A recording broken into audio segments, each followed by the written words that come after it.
If I was an artist or a graphic designer like Denver, which I'm not, and I had to draw a picture to describe the market in today's show, it'd be a bull.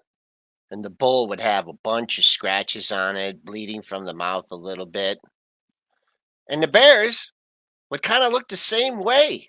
Maybe it's scratching its leg or something like that, because that's what it's been. It's been a battle of the bulls and the bears this week.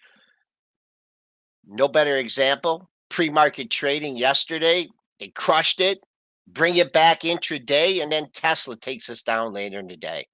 Coming down to the lower end of like a 10-day trading range. We'll see what Triple D and Mitch think. You guys know what I think. Cover earnings from Deere, DraftKings, Door Trash. We're going to cover it all. We're going to help you guys end the week and get your 3-day weekend started. Let's go, Mitch.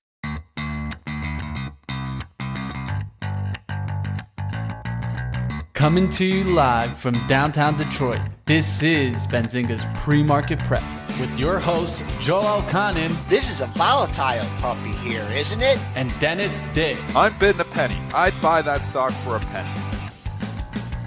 With everything you need to start your trading day.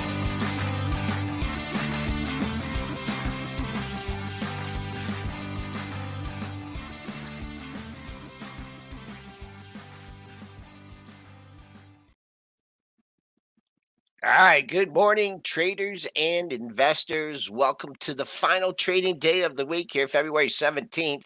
S&P's week close, week pre-market session down 25 and a quarter handles at 40.74.50. The buck's not helping thing, up 74 cents, 104.53. What is the bond market trying to tell us here? Down 30 seconds at 124 and 30 seconds. What's the crude oil market trying to tell us? Down 248 at 76.27. Gold going with everything else, down 16 bucks, 1835.70. Silver moving in on the 21 handle, down 35 cents at 21.35.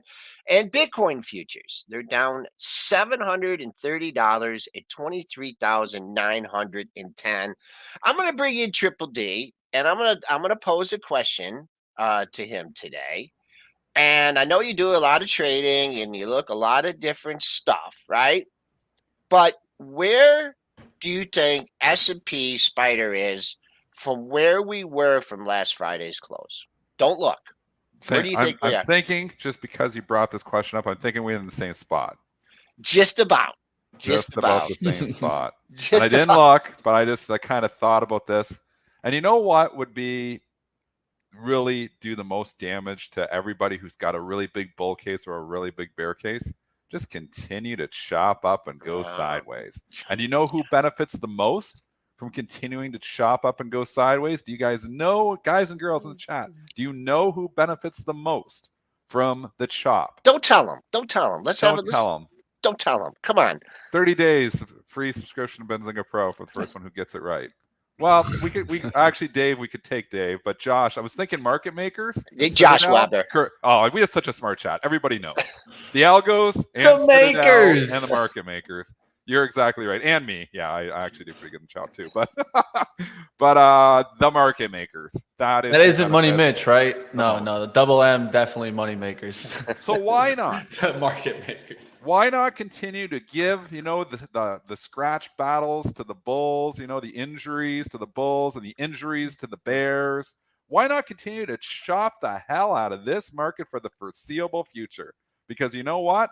The bulls aren't grabbing it by the horns. The bears aren't grabbing the bulls by the horns. Nobody wants to take the lead here, so let it just chop. Let it just continue to chop and chop and chop and chop. And you know what? How do you make money along with those market makers? It's by fading moves, taking the little gains. I mean, and what is, the better example than just looking, yesterday at all those growth stocks the day before the rally in 5, 10, 15%. Yahoo! Yahoo! And then all of a sudden, boom, the rug pull, and they start to go back down. Just the Affirm, even, an example. Rallies up 10%, gives it almost all back in the last day. 24 hours later, gives it back. So you've got to take the gains while you have them, or the market will take them for you. I'm not calling bullish. I'm not calling bearish. I'm calling chop and sideways action for the foreseeable future. I think you got buyers in the 400, 402 area SPY. You got all kinds of overhead resistance up at 413, 415 now. So why not just continue to chop us up? What do you think, Money Mitch? Yeah, I'll go to Money Mitch on this one. Yeah, I mean that's just what this market likes to do, really, is that when you start finally getting a lot of traders leaning on one side, that's where the pain starts coming, right? And it seems like we keep getting that chop zone. Now, the big thing I think we need to start watching is some of the biggest high flyers starting to turn around, right? We've talked all about Tesla. We've already starting to see the action this morning. Will this get to holding? I'm looking at the 9 EMA. That's 198.90s. It still hasn't broken that since we haven't been below that since January 6th. So I'm just keeping with the trends. I think you got to keep with the trends right now until they're broken. But we're definitely getting that real hard test to that trend. And we'll look to see if we get the bigger pullback today. And I don't think you're going to get the bigger pullback today. I think you just had it. I think you're going to continue. Joel might have been right, man. You see, I think Joel's going to end up being right. And that's a different conversation. But maybe Joel's right, and maybe Joel's right just because we continue to just chop up and go nowhere. We got up there. Joel thinks the high of the year is in. You're sticking with that, Joel? It's helping. To the action over the last 2 days is certainly helping me. Because they had me shaking. They had me shaking on that rally on Wednesday. They had, not shaking, but I mean, I had my areas. He was going.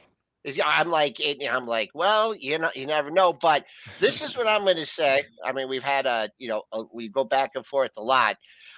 One thing is the longer you hang out at the one end of the range, right, then there's more of a chance that it's going through. And here we are, pre-market low, 63 and a quarter. Last week's low, 60.75. We're currently trading 9 handles off it. I don't think you're going to get as many as those rip-roaring rallies over 4,100 now. I think you're going to have to bring your offers down. And I see that I see the support just kind of wavering here. So I think, and what we'll do is we'll come down and we'll go to like 40.30 and then we'll rally back up to 40.80. But I think you're going to have to do a different reset on your range. I think it's fine to take a shot here on the long side saying, this has been going on for 2 weeks now. I know exactly what to do.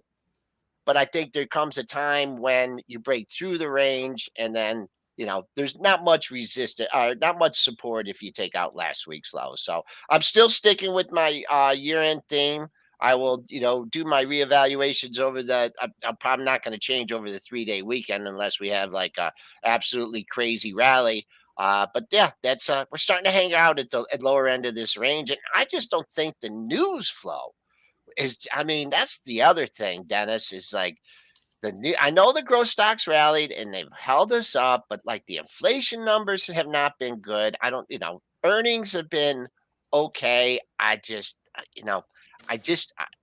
can't do this rah-rah thing. I just can't, and I can't lean on 39.50, as a stop out point, 1,000 handles. But that's where we stand. We have a guest coming on at 8:20. Unless you guys want to make, any other broad market comments, we can go on. It's going to go to Bullard there. Bullard comments, right? Yesterday, I think were very important. Stocks were under pressure following those comments. Of course, Bullard is a hawk, but he said that he backed a 50 basis point interest rate hike at the central bank's previous meeting, and he would not rule out that rate increase in the March meeting.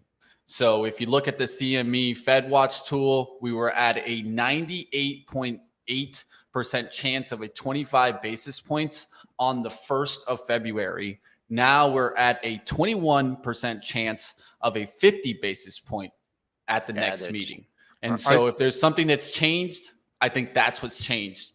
50 basis points is on the table. I think the market always likes to punish the maximum amount of participants. And the way to do that is to go nowhere, because you've got people who are bullish, people who are bearish, but not a lot of people who are just neutral. Not a lot of people who just think we're going to sit here and chop around. I'm in that camp. I think when we look at this S&P 1 month from now, right before the next CPI number, we're still going to be in the same 403 to 413 area. And I think it's going to be so much chopping. It's going to be like today. Maybe we'll go down to 403. Like, we're going to break through 4,000. We better get out. And then all of a sudden they buy back up again. And then we get up to the 412, 413 on some, some crazy movement, something next week. And then we've got to buy it, and then they're going to bring it back down. I think we chop up and continue to chop up, and that's how I'm playing it. Buying dips, shorten reps until further notice. And just on the commodity watch here, I don't know, and I'm gonna have to do a little bit more research today on all the different components of the the CPI and inflation. But I think a lot about commodities and food prices, and these charts they're not looking bearish. I mean, this corn has had a very nice move up near the high of the move. Soybeans, that's had a big move. Doesn't look like it's getting ready to pull back. You've had price some inflation's coming back. Yeah. But we won't know that because the market anticipates nothing. So we won't even get a sniff for that really till the next CPI. I mean, that's because you get these little numbers, but and we get jobless claims and we can look at different things. But for the most part, it's a CPI. We got like 3.5 weeks here before the next CPI, or 4 weeks before the next CPI number. So, and then you look, we're out of earnings season. Like, we're coming towards I know retailers are going to report. We're going to get Walmart, Home Depot. We're getting it. NVIDIA does a report now. It always reports late, so it reports next week too. But you're coming into the retail earnings season, and then it's quiet for like 5-6 weeks of quietness as you start to come out of the earnings season. So there's just this period where maybe we don't get a heck of a lot of, crazy news coming out. And maybe we just continue to chop up. So that's what I'm predicting. I'm predicting sideways. I would love for you to be right. I would, why? Because we do have a catalyst coming in March besides the CPI. And what we have is we have a triple witch. And a lot of times those are turning points in the market, right? They can be, yes. Yeah. I mean, not as much as in the past, but I would love to see us like sitting up at like 41.30, 41.40, not breaching those highs and then coming to a nice wild expiration and see, go with the expiration. But speaking of expirations, remember it's options expiration here today as well. It's not a triple witch, but they can still be influential here. So just remember that. Sometimes you get some wild opens, some wild closes, some wild swings after the opens, even some wild swings into the close. So just remember that. It's often a good day to have your order out there, just in case. Just in case you get some crazy institution jockeying their equity positions against their open option position. Maybe they give you a good price and a good out on your stock. It's not a bad day to have your order out there. All right, let's get to some stock action. Let's go to the stock that definitely caught a headline yesterday and started getting hit, which was Tesla, of course, right?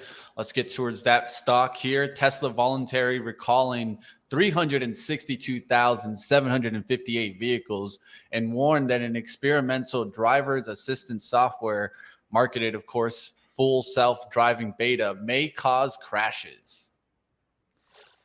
Well, the algos ran with it. Go ahead, Dennis. You make your broad comment. This was the catalyst that turned over all the growth stocks yesterday. As soon as you saw this, and again, they have ignored these in the past, but this was a big one.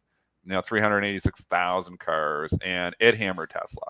This news broke, and Tesla obviously lost $20 almost. Going from the top to where it is trading now at 199, not 20, so like 16 points were down from where we were. So they hit this. This was significant. Again, I saw it and I was day trading it and I was already getting out of it. I got out at 216.90s and I had a little piece left and it was looking great. I was like, well, Tesla looks like it could get all the way up there to 220 today. And all of a sudden, boom, they just started hitting it hard towards the end.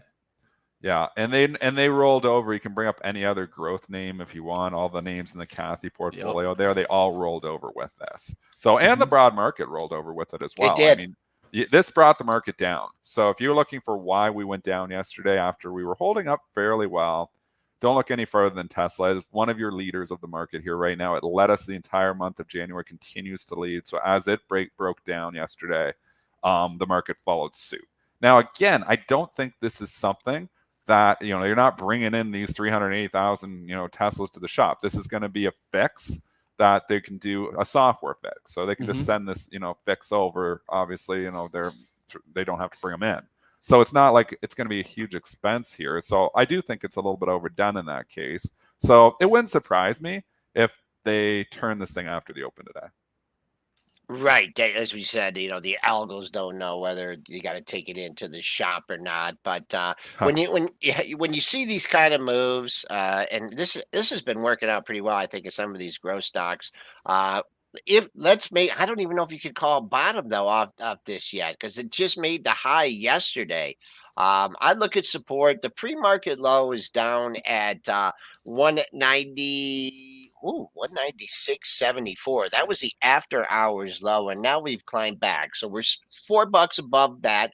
I'll keep an eye on it. Next daily low, the 190s. I mean, 189.44. I mean, I think a lot of this is going to be market dependent, but there's a pair of lows just under 190. If you're looking for a target on the downside for today, beyond the pre-market low. But right now, looks like the battle of 200 in Tesla. And I just wanted to look what time that news broke yesterday. That news broke um at actually 12:43. Actually, the market still hung in there for a while, Dennis. This is where you had it in the Tesla. This is where the news broke, but the spiders and the S&Ps, they still are hanging up near the highs of the pre-market session going into the final hour. You still had a shot on that one after Tesla rolled over, but once the 3 o'clock traders came back to their desk and they're like, "Hey, what was that CPI? What was that PPI number? Oh, we got a 3-day weekend coming. Sell, sell, sell, sell." But you want to get to it's 8:18. You want to do the Deere earnings before our guest? Maybe just is Paul ready?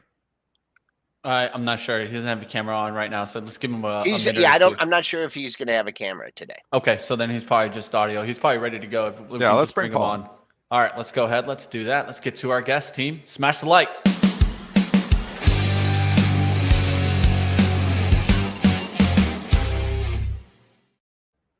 Paul LaMonica, digital correspondent over at CNN, a longtime guest of the show, one of the best followers on Twitter. I'm telling you, the guy has humor. He talks about the little buzzes. Paul, how you doing today? I'm good, thanks. Yes, sorry, I'm not on the camera. I got some allergy issues going on. You don't need to see me. Okay, all right.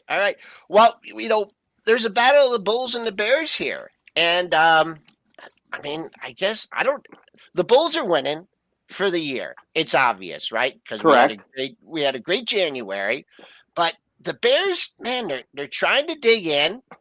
They've had some fodder this week. You think that they really could have, really hurt this market. It's still Friday, right? And so we still have a whole nother trading day. But Dennis, we're just impressed that after this January rally, outside gains, we're still holding up here.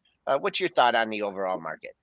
Yeah, I mean, I'm not surprised that we're still holding up, but we could have a steady slide back as reality seems to be setting in that inflation isn't going away as quickly as many has hoped. I mean, the good news, if you want to call it that, is that inflation not receding to the point that the Fed would like might mean more Fed rate hikes, but they'll probably still be slow and gradual. We're not looking, hopefully, at any sort of major exogenous shock that's going to make the market plunge. My worry is that we just have this slow, steady trickle down, pulling back from those really strong gains in January, unless we finally start to see those inflation figures look better and people will get excited again about a possible Fed pause later this year. Paul, how are you feeling like sentiment out there? You talk to a lot of different money managers there. And I mean, on Twitter, you're on Twitter. We see a lot of opinions, and I feel like it's really a battle here. There's people who are giving good arguments for the bull camp that stocks are oversold. Inflation has been ticking down. Eventually the Fed, may have a pivot. And then the other argument is, well, wait a second though. The last couple data points on CPI weren't that great. And, corporate earnings are coming down. and eventually this market's going to roll over again. It just feel like there's like everybody is like, got a bull case or a bear case. I've been arguing that we just continue to chop everyone up and go sideways here. But what do you feel like? What are you hearing out there? Like, what do you think the market is leaning bullish, the market is leaning bearish, or is the market just, all over the place? Yeah, I think it is all over the place. I agree. I think that there are a lot of reasonable arguments for why we put in a bottom maybe last year in those first 9 months of the year when things were really, really awful. We had that nice rally in October and November. December, things pulled back a little bit, but then a good return to the bulls in January. I agree that it's definitely encouraging to see most companies are reporting decent, if not spectacular, earnings. Interest rate hikes don't seem to be making a huge impact on consumer spending just yet. We saw those very strong retail sales numbers for January, a rebound after a bit of a pullback in November and December.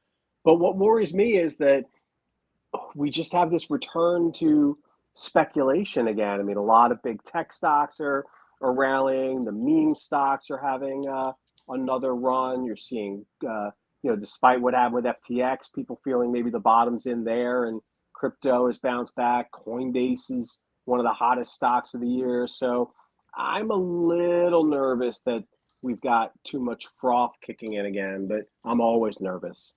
You kind of like me. I agree with you on that. I mean, what about just the overall reaction to earnings season? I mean, there's so many free passes out there now. The last time, I mean, this kind of equates to what was it? Would have been Q2 of 2020, right? Or Q1, Q2 coming out of the pandemic. Coming out of the pandemic, Yeah, everyone like, oh, everyone knows this is going to be bad. Oh, this company lost $47.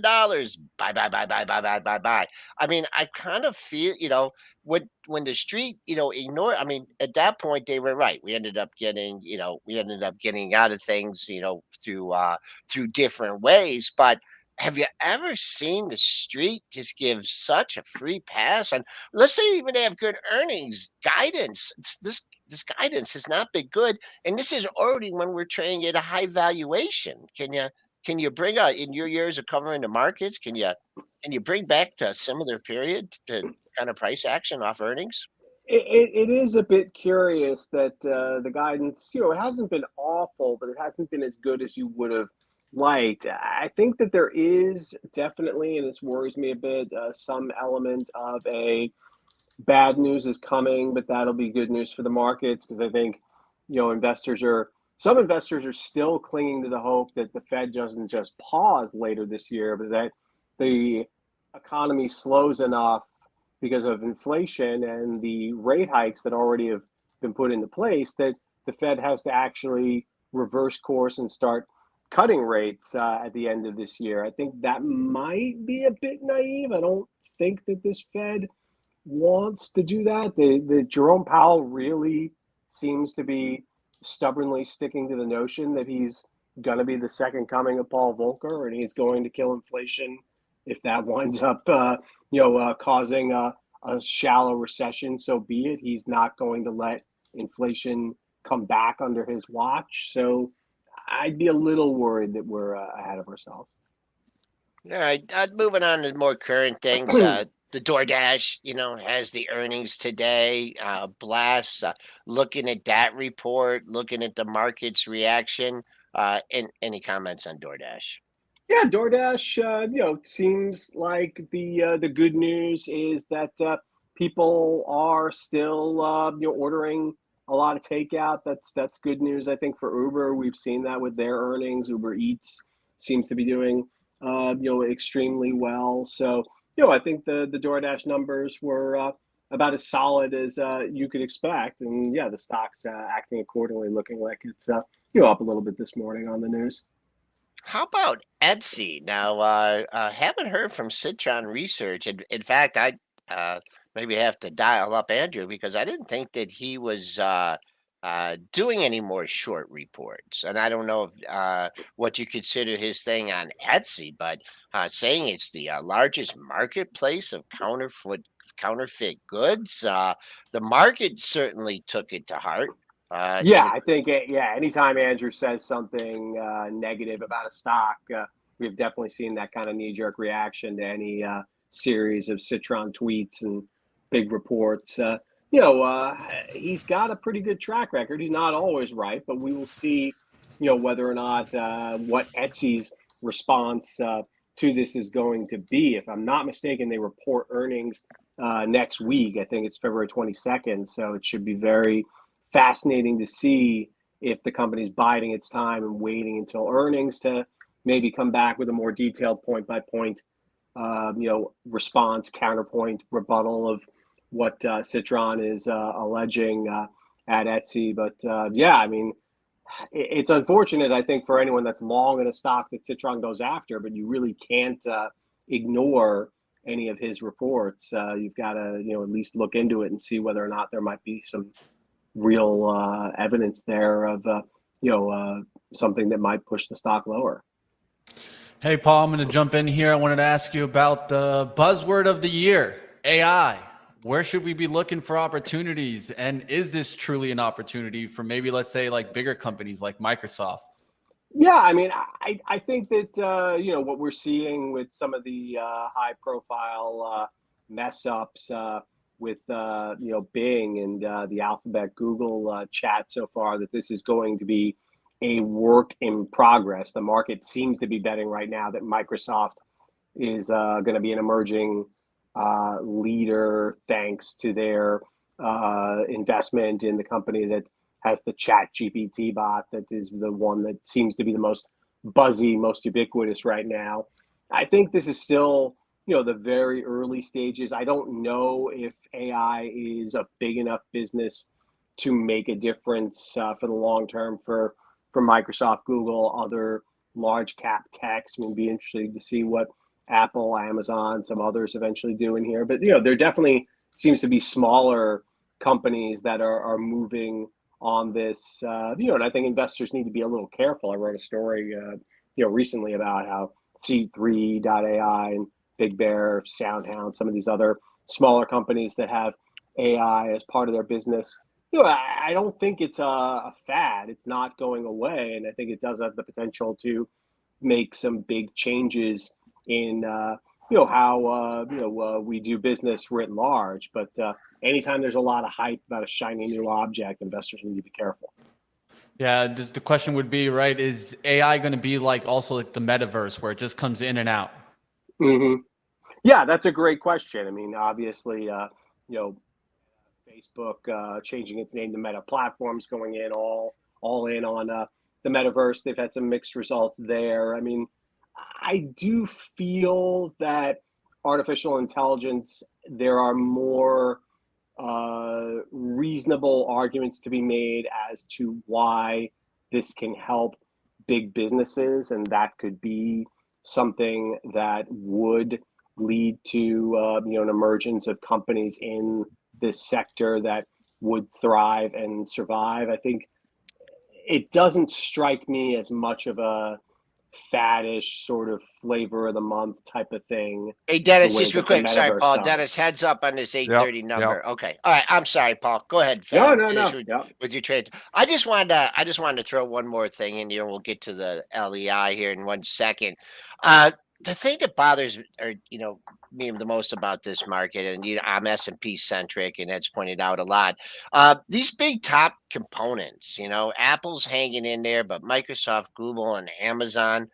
I mean, to me, it's going to be so much harder for the market to ratchet back up to all-time highs, because these stocks have had their they've had tremendous runs. They're now in overhead supply, and what's keeping us afloat has been like the secret rotation, or everything rotating in and out. What do you think might be the catalyst where everyone's just like? Yeah, I mean, I think everyone's watching any inflation numbers and what that's going to mean for the Fed and more rate hikes. Can they stick? I mean, I think that, the reason why we've had these market jitters the past couple of days is that the inflation numbers have been hot enough that you're starting to hear some Fed members, admittedly, the ones that are more hawkish and don't have votes this year, are talking about how they supported half-point rate hikes earlier this month and might do so again in March. But again, James Bullard at the St. Louis Fed does not have a current vote on the FOMC, so he can talk as much as he wants. The meetings about how long the Fed should consider a half-point rate hike, but he doesn't have a vote. I think that narrative is what's really pulling the market along right now. People are wondering, okay, we have to get used to the notion that the Fed isn't going to pause anytime soon. Now we're starting to adjust to a possibility that the Fed may not be able to stick to these quarter-point hikes and could have to escalate and go back to half-point hikes if Powell is really serious about nipping inflation in the bud. And what's interesting, too, with Lael Brainerd now making her move to be President Biden's top economic advisor, she's been more, typically among the more dovish Fed members. It's going to be interesting to see if her replacement as vice chairman, is that going to be someone that's also very hawkish? I think the market may not like that if you have a vice chair. Because, Powell is probably not going to get a third term. It's possible. Fed chairs typically get 2 terms, and who knows who's going to be nominating the next Fed chair? Is it going to be President Biden if he runs for re-election and wins? Is it going to be another Democrat? Is it going to be a Republican? There's a lot of questions about the future of the Fed, that it would have been seemingly obvious that Lael Brainerd was Jerome Powell's successor. That may not be so clear now that she's got this different job coming up. Interesting to note there. Appreciate you, like always, bringing something extra. Like always, you guys can follow Paul and Monica. I definitely do so. So we'll have you back on, Paul. It's always good to have you on. Thanks a lot. Appreciate it, guys. Thanks. Take care. All right, let's get back to the markets. Joel will be with us in just a second. Looks like he had a little bit of some mic issues, so let's get back to the markets. And we did get right there some numbers to hit. Doesn't look like they moved this much there. You didn't see much movement on that, right? No, we didn't really. And again, it was price. What was it? Price. We got some imports numbers. We got prices. Exports coming in there, January 0.8 versus a negative 0.2 estimate. Import prices month over month was in January negative 0.2 versus a negative 0.2 estimate. So coming in line, prior was 0.4.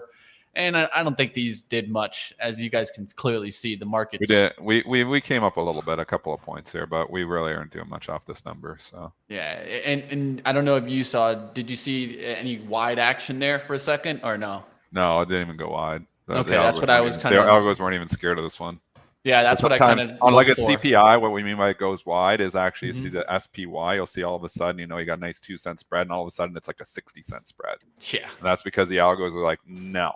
We got to go wide to make up for the risk of getting picked off by another algo. So the algos are looking out for the other algos. They get the market making algos who are like scared of the news algos. Right now, they're not scared. They've tightened it back up. But when there's a big CPI number or a major number coming up, they go wide like this. So they put their bids really low and their asks really high so that they have less of a risk of getting picked off and having a bad outcome from a news algo that's coming through. So it's algos versus algos. I mean, that's what this market is.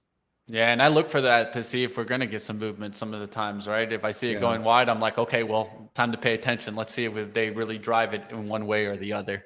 We do have imbalances that are leaning mostly to the buy side this morning. So we don't talk about these a lot. But on the option expiration days, they're always interesting. They do flip around, remember. They were sells earlier. Now they've flipped to buys. So I think that is helping the market to lift up a little bit as people start looking and saying, well, we look like we got a few buyers here this morning. So again, there's going to be an hour here before it's lots of institutional actions going to come in. But with options expiration, you often get some pretty wild opens on these days. Let's go through some earnings stocks. We got some to talk about. Let's go to the one that did really nice push today, HubSpot. Let's go to Hubs first. That's a nice little daily push here. Wow. I'll put the daily candle on the top right here. I'll put a big screen so you guys can just see it first, and then we'll go to some smaller charts here. But EPS at $1.11 beat the 82-cent estimate. Sales at $469.66 million beat the $445.58 million estimate. They did raise Q1 EPS. It's a big raise here. Guidance looking good. High end 84 cents versus a 59-cent estimate. Also raising the revenue outlook. Fiscal year outlook was really good. Fiscal year 23 EPS outlook now $4.24 to $4.32. versus a $2.86 estimate. So definitely a surprise there on that guidance, pushing HubSpot forward. We'll see if this can keep going. This is the Jason Raznick favorite. He was calling it out there in the 290s. Oh, was he? Yeah, Nice. he's had this one for a while. And I'll tell you right now, there's a lot of like expenses that, you know, we at Benzinga think about cutting. HubSpot is not one of them. What does HubSpot exactly do for Benzinga? So it does a lot of marketing. It does a lot of the marketing. Like we run our newsletters out of it. Yeah. We run emails out of it. It does a lot of kind of customer tracking. So think about it like that. It's a customer management software, right? It's like a CRM, but just a little bit different. And these stocks came back into favor in January again. You know, this is profitable, so it's not a zombie company. It's profitable, but one thing to consider is trading 90 times earnings. So, I mean, definitely, you know, you're paying for that growth, but you are getting some nice growth there. So, and the earnings here looking pretty good too, considering, you know, how tough of an environment it's been for some companies. This one looks like it's firing on all cylinders. So that's impressive. And it's up 43 points, which probably is justified. You're coming into all this major resistance. So 412, the high back in July. Going back just to recently, we got up to 400, 399. Now we're back up here again. So you do have a lot of congestion around this 400 area. And is this the kind of market where the $400 stock becomes a $450 stock? I'm not so sure we're in that environment here anymore. If it was January 1st, maybe I'd say yes, but we're now 6 weeks in. Some of these growth stocks had a pretty significant rally here. I'm still a fader of all moves. Yeah, looking at the pre-market action, we did spike up over 410, just a little bit over 410. I'd say holding 400 would be important because that's what's held up a bit as the last hour. I don't know if I'd be bidded at 400 on this one. But the only other level above this that I could give you guys, you had some highs back in August, and they're a little bit higher than this. 410.56 and 412.50. So I say 411. If you're looking, I know a lot of you guys would like 412 or 420, but that's what I'd be looking at. If in fact you can hold this 400 bid, this would be another one too, where if I did have the guts to buy it off the open and it popped up $5-6 and then it came back down through the open, I think I'd be heading for the hills on that one. But that's a look at HubSpot. All right, let's keep going. Let's go to Applied Materials in, of course, semiconductor space. Applied Materials EPS here at $2.03, beat the $1.93 estimate. Sales at $6.74 billion, beat the $6.69 billion estimate. They do see Q2 adjusted EPS at $1.66 to $2.02 versus a $1.75 estimate. Sales a little bit higher here on the guidance. That's looking better. $6 billion to $6.8 billion versus $5.86 billion estimate. Applied Materials. Earnings are fine. The problem here is, again, you're up at major resistance here. So if you just go out and look at, the monthly chart here, you had the big breakdown. Obviously, we got up 167 at the beginning of 2022. We sold off and probably oversold down to $71. But now you've had a significant rally off those lows. And where we broke down from, if we go back into April of last year, was the 120 area. And then we broke down. We haven't been able to get back up over there, really, 124.92.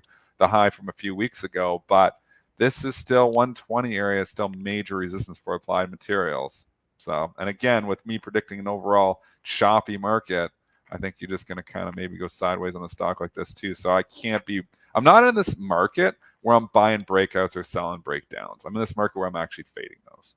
So, right. And again, earnings can take us anywhere, but overall, if you're fading moves here, you're doing better than the person who's chasing, at least. And that's the way it's been for a long time. Contrarian market. Yeah. We'll go back to my charts here. We just got a little pop up to 119.50. That came up this shy 119.46, but this looks like a pesky area too. I give it a little bit more room. 121.29 was your high. So that whole 120 area, I have to agree with you, Dennis. You had to break off the recent high of the move. You're battling your way back. Other daily highs there. Not a great, market right today. And of course, the overall complexion of the market can change, but I'd respect that. And then if this one goes red on the session, There were people more than willing to whoop up on it in the after hours as you traded under 114. But keep an eye on yesterday's low at 115.14. All right, let's move to now. Let's go to Deere's earnings. Yep. This one's always a fun one to talk about with Dennis. I know how he feels. I've been bearish about since Deere. 440. This was a good report. This is the only one that I think the only stock I've ever been like on Dennis, and I'd be like, I just don't see what you see, my friend. I just don't see it. But that's why I've it's a been right. market, right? I've been You right, have. though. 440 have. was the day I turned bearish because Kramer turned bullish at 440 when I had the breakout that day, and I was like, this feels like upside capitulation. It was the gap up you day, got the Kramer help. right from the hop. And again, people, I've been wrong about a lot of things. I've been right on Deere. So even though the report is not great, this thing has leaked. It's now down 10% from where I've been bearish at, and down 10% from where Kramer was bullish at. It was that day we gapped up. You can go back and find the show. The November day when we went from 410 up, we gapped up, and that's when Kramer was like, "Yep, this is going to be the." It was all bull rah because whenever the stock gaps up, he's bullish, and it just felt like upside capitulation that day. And we've been shopping around for a long time, slowly leaking down. But you know what? The earnings are still good. They've held up, and unbelievably, I keep thinking the earnings are going to fall off, and they haven't here. So here it is popping up again. But I'm not sure I'm coming in and buying it. I'm staying still on the bear train here, the slow leak down for Deere. But, I mean, the earnings are good. EPS $6.55 beat $5.56 estimate. Sales at $12.65 billion beat the $11.28 billion estimate. Equipment margins rose 20% versus 11% year over year. And net income outlook $8.75 billion to $9.25 billion.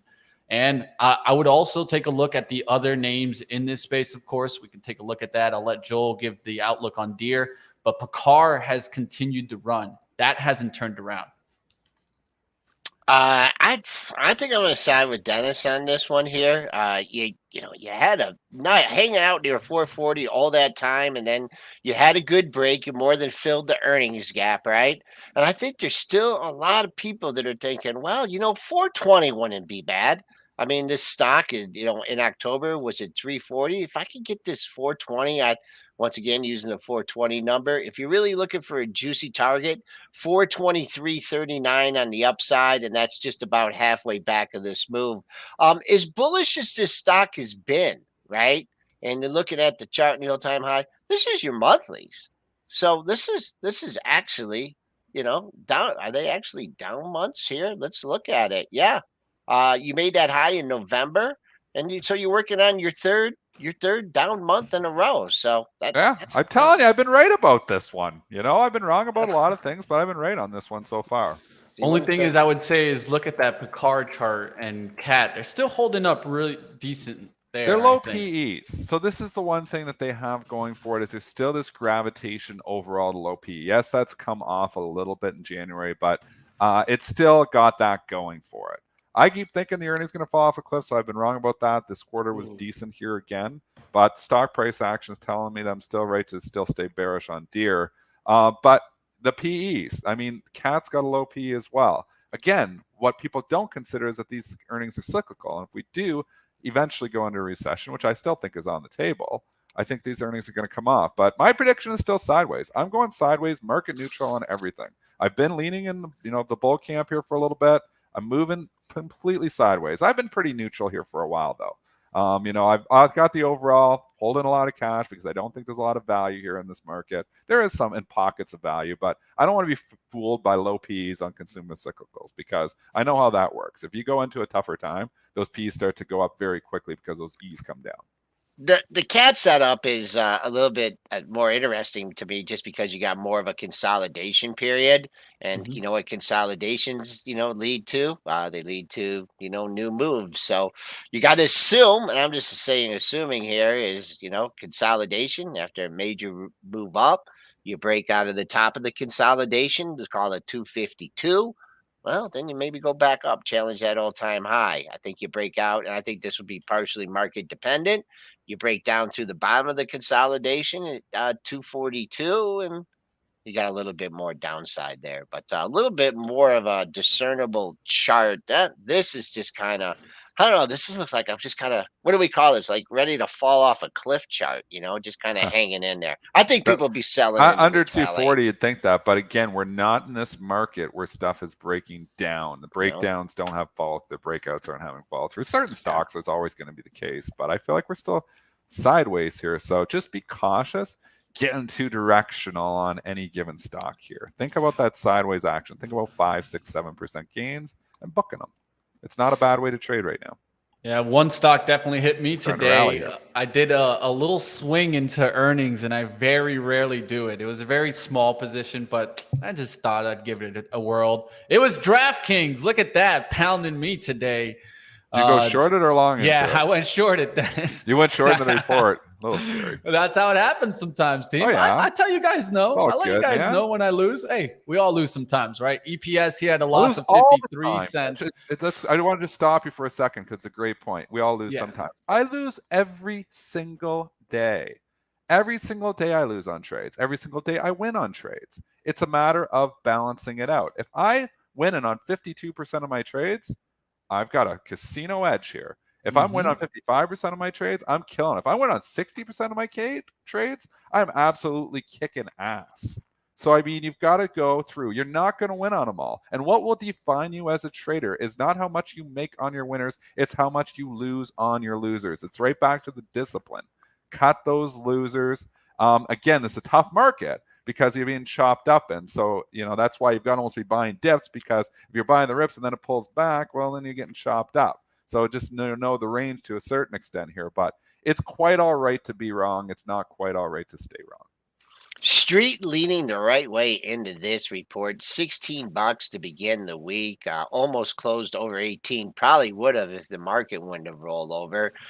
You're just bouncing the psychological number. $20 is your pre-market high. You hit that 2 15-minute brackets. You do. I don't know. A lot of people are probably using this as a target. Nothing really at 20. You're going to fill a little gap here. If you're looking for more, 2068 was the August 18th high, and boy, that would be a not really nice juicy target. That the stock ended last year at 1139, and I know there's one person that's happy about that, and I know he started buying a little bit higher, but Sean Udall has been on this stock. I had a feeling. Yeah, I had the feeling you were going to go to Sean. Yeah, Sean. I got him back. I got him on the closing print last week, and he. We'll see if we can get him back on next week. But this is one he's been talking about. Definitely been talking about it from higher prices. But his mode of investing is don't frown, average down. And yeah, I know that's something I don't do. But everybody's got their own edges here. Exactly. So. And he's entering smaller, and then he's averaging into positions. He's doing it in a different way. It's long-term time frame. Cup of tea, but he seems to do okay with it. Yeah. Beep, Sean. beep, beep, beep. Door trash backing up. Let's go to the door trash. DoorDash earnings here, EPS at $1.65 loss, down from 45-cent loss year over year. Sales at $1.81 billion, beat the $1.77 billion estimate. DoorDash, though, approved a repurchase program of up to $750 million in shares. I'm still saying this, guys. Why not just give it back to the shareholders? I don't know. I don't know about all these repurchase programs out there. Because they buy them at really bad prices. They're historically really bad at it. So, and I've given this argument on the show before too. I'm right with you, Mitch. I'd rather have a special dividend than a share repurchase. Yeah, just give me that. Give me the money. Give me a piece. Give me the Mobileye shares, Intel. Allow me to control my Mobileye shares. You controlling them does nothing for me. Mobileye goes up 50% the last month, and Intel goes down. That has to be. This is just, I'm so mad about that. I'm never going to get over it, Joel. I don't think so either. Because I owned Intel a lot of that's one of the reasons I owned it. I owned it. I know. You still own Mobileye. BS. I got crap. I know. I don't see any gains in my Intel shares because of Mobileye. I see absolutely nothing. No, I know that whatever, you win some, you lose some. This is really interesting because you had a drop and a pop, right? So they bought it up and then they took it up. I don't think you're going to see either of those levels. I wonder what the straddle was on this one. But 77.02, if you Want to sell it there? Get your order out there. I'd go 76.99. And if you want to buy it, the low was 62.73. I'd put my order out there at 63 to trim the edges. But what I like about this, let's just forget where pre-market. We look at the pre-market action. Forget whatever we've learned and taught you about pre-market after hours action. High of the move's been $70, right? You're up 246. Pretty wide open. If they can get this thing 70 bid, I wouldn't want to be shorted. There's not much between 70 and 75. If you're shorting this off the It was open, already 70 bid though, Joe. I'm gonna is there already interrupt you. 70 bid? Look at the pre-market or after hours action. It was up over 76. Well, but the liquidity's not in yet. I see. No, but it's probably going to get. I'm just saying it's 69.33 right now, right? I would say, okay, I'm just looking. That's the high of the move right now. I'm trying to discount that information. I'm not saying 70 is going to hold by any of the stretch of the imagination, but just looking at the daily levels, 70 was your high there. And then I'm just trying to give people reasonable targets ahead of the pre-market high. You could easily see 72.03. That was your August 17th high. I mean, I'm just trying to give the levels above. I like it above 70 to get 70 bid. Last print I see right now is 69.30. So that's why I'm saying that. All right, last stock that we can go to, a stock that got hit today is Moderna. Moderna taking a hit here, and I definitely think it's an important one. Looks like the influenza candidate did not achieve and had mixed signals there from their phase 3 safety results. So definitely getting hit on this. Keep your eyes on it. It could keep coming down today. I was even thinking about Moderna overall for a long. This just scared me away. Dennis, I'll let you tackle this one, man. Here's the problem. No man's land. And again, just let's move away from the stock and just talk about it fundamentally here for a second. So they're working on a flu vaccine, which, is cool. But the problem is, and they were saying it on CNBC yesterday, is it makes you sick when you take it. And they admitted that you don't feel good after you take it. Well, I mean, the flu typically makes you feel sick for a day or two sometimes, and that's it. So I'm going to take a shot to not get the flu, but the shot's going to make me feel bad for a day or two. It's like the risk reward here is like I'm going to feel bad no matter what if I take that shot, but I have a chance I don't get the flu. So, I mean, some of these other flu vaccines don't work that way. So if it's going to make me feel sick, I don't want to take it because I have a very low risk of having complications from the flu. And obviously maybe there's some older people that have a higher risk and maybe they are going to take it, but the average majority of the population isn't going to die from the flu. So I think it turns people off when you actually admit that it's going to make you not feel good for a day or two. It's like, well, why don't I just get the flu and I won't feel good for a day or two?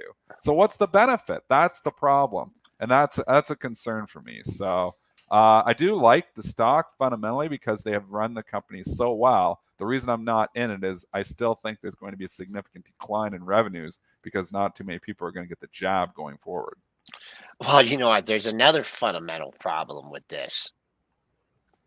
And this is purely, talking to Lisa. I mean, she's seeing some flu, but she's not seeing the kind of flu that, you've seen in recent years. It's been pushed out by COVID. We all got out and did so much, and we've all kind of contaminated ourselves so much here now.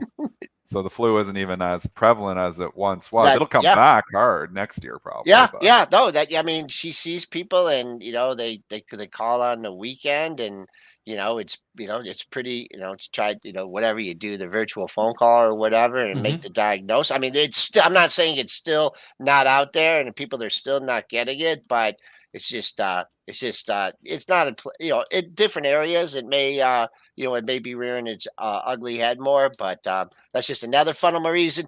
Technicals, boy, oh boy, I'll give you the pre-market low in Moderna. That's 160. So I'd give that as just a soft 2-star.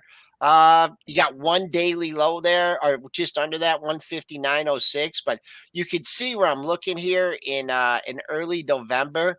Those lows are just so far apart of each other. I don't see any two in the same area, where I could give you like even like a 2-star or a 3-star. But right now, We'll look at that November 8th low, 159.06. We'll look at the pre-market low, 160, and we'll call that support until it's breached. And then coming back on the upside, I'm sure a lot of people would like to see the lower end of yesterday's range, which is right near the close. 171.59 was the low, and 72.31 was the close. Now, don't ever rule out. I mean, these stocks can do a lot of different things. So, if you're holding out, I mean, if you're long and you're stuck, you just want to get out, get out. But could see a rally here in Moderna.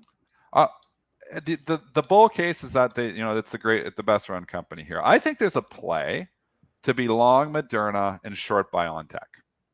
I think there's a play there. Short BNTX and long mRNA. And again, it's hard to, when you start getting the pairs trades, it's hard to cut out on them because, you've got two directionals, you got them going. So it sucks when one starts going the wrong way, you start putting on it's the wrong way.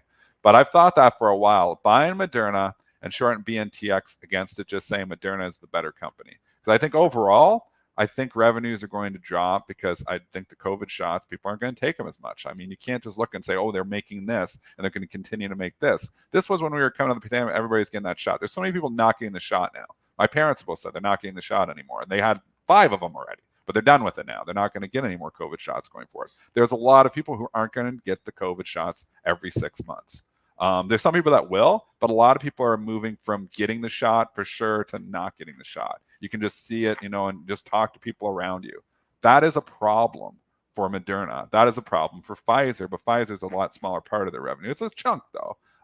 So it makes me scared to just flat out own these things. But maybe if you want to own Moderna and you want to participate in the good management of the company, maybe it's long Moderna and short like a BNTX. Maybe that's the way to do it. BNTX just clinging to this 140 area, and it's shaking now down a $1.29. Multiple lows in this area. I think it goes a lot lower BNTX. Yeah.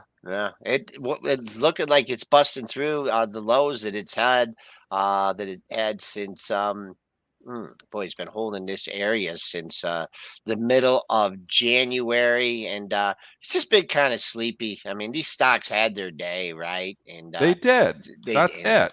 Yeah. We're not in the pandemic anymore. Maybe we're going to go into another pandemic, but I don't, maybe it's going to happen where the next COVID, mutation all of a sudden becomes violent and ends up killing a lot of people or something. That could happen, but I don't see it happening. It seems to have weakened itself to a point. It sucks. Believe me, I had COVID, and again, my wife had, and she bounced back in 2 days. I was like 100 days with the damn cough. It wasn't that I was majorly sick, but I could not break that cough. And I was coughing and coughing. And then I was like talking to other people. They're like, sometimes that COVID cough just lingers. So it does suck to get it, but again, I was vaccinated. I think what we need to do though, so then I'm like, I don't know. So again, it pisses people off when I say that. I think it's important to not downplay it though. Let's just be honest. You can say that you don't want to get the vaccine. That's okay, but we shouldn't downplay COVID because at the end of the day, there's some people who could die from it too. And if millions you're still compromised, if you are older person, if you have health conditions, I think maybe you should get the shot. Everybody's got to make their own decision. So we're not going to make the decision for you on pre-market prep. For me, I got the 4 shots. I did 4 of them. And I had a pretty rough time with COVID.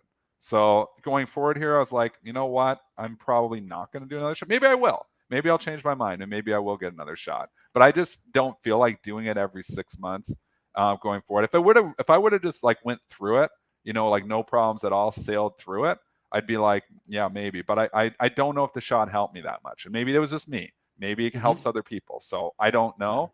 But I'm telling you, that mentality, because we're talking about the stock here now. Yes. That mentality is starting to lean to, I'm not going to get a shot for COVID every 6 months. And that is going to hurt BioNTech, is going to hurt Pfizer. But Pfizer, again, is a smaller portion, such a big company, Pfizer, and it's going to hurt Moderna. And that's why I don't want to straight up invest in these companies right now. All right, I'm just going to sneak out of here in a very quiet pre-market session. Just to alert our traders and investors that on the downside, you have the pre-market low, 63.25, and last Friday's low.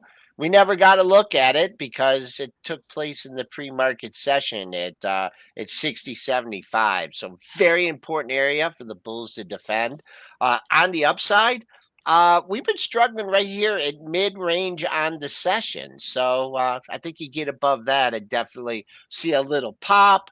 And then after that, the closing price of 99.75, which is interesting, is that you had the follow through, you had the closing print of 99.75, and then you had the lower open, right, 95.5, and then you never saw that closing price. So that's I don't know about 4,100 or 4,120.